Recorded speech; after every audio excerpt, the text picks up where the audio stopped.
Joel Laverne Slater was an American activist who renounced his citizenship in 1987 in Australia, voluntarily making himself stateless to protest U.S. foreign policy. The Australian government soon after deported him back to the United States, and after 6 years of fruitless efforts aimed at finding another country to which he could be admitted as a refugee, Slater asked the State Department to reverse its earlier recognition of his renunciation, and had his U.S. citizenship restored. Renunciation of citizenship.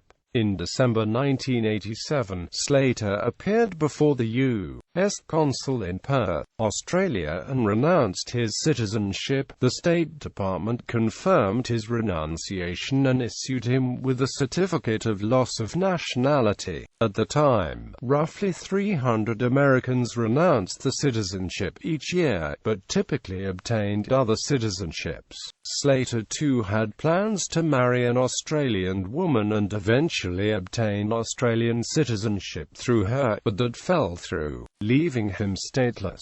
Slater's only travel document was a world passport issued by Gary Davis's World Service Authority. He stated that he renounced his citizenship in protest of the foreign policy of the Ronald Reagan administration, in particular the 1986 bombing of Libya. He was quoted as saying, "I'm sick and tired of the United States. It's like belonging to a country club where you don't like the way the directors are behaving, and you cancel your membership."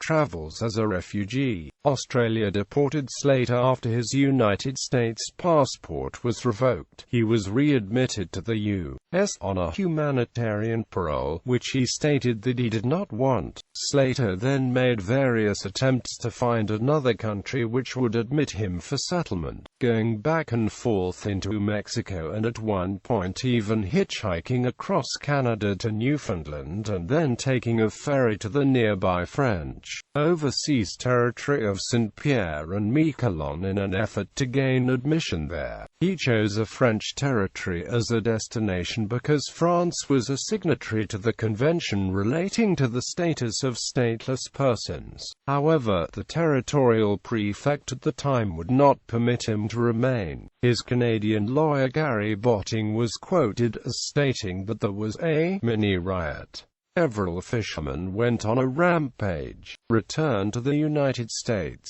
Slater returned to the United States, but his earlier work authorization had expired due to his departure, and his Social Security number was no longer valid.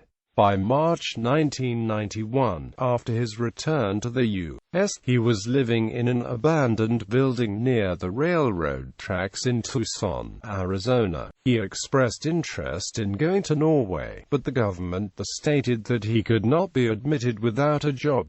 The U.S. also refused to issue him a refugee travel document. Slater referred to his situation as internal exile.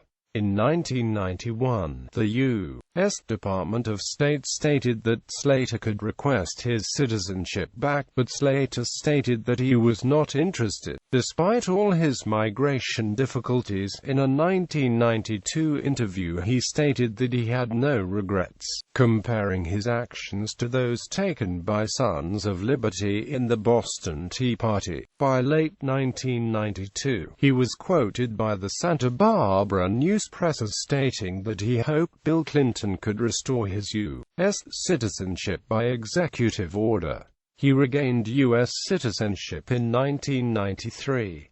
Family and personal life. Slater was born in Waterloo, Iowa to Jerry L. Slater, Sr., and Shirley M. Rodri Slater. He had a sister Deborah Slater, a younger brother Jerry L. Slater, Jr., and another brother who died as an infant. Slater's mother later married Robert G. Papach, also of Waterloo, with whom she had a son James, Slater's half-brother. She died in 1999. Slater's brother Jerry lived in Moscow, Iowa. He died in 2006. Slater himself died at his home in Pocatello, Idaho on March 26, 2008, where his body was found 5 days later. He was survived by his son Trent, 2 daughters Nancy and Christine, and his father Jerry, sister Deborah, and half-brother James.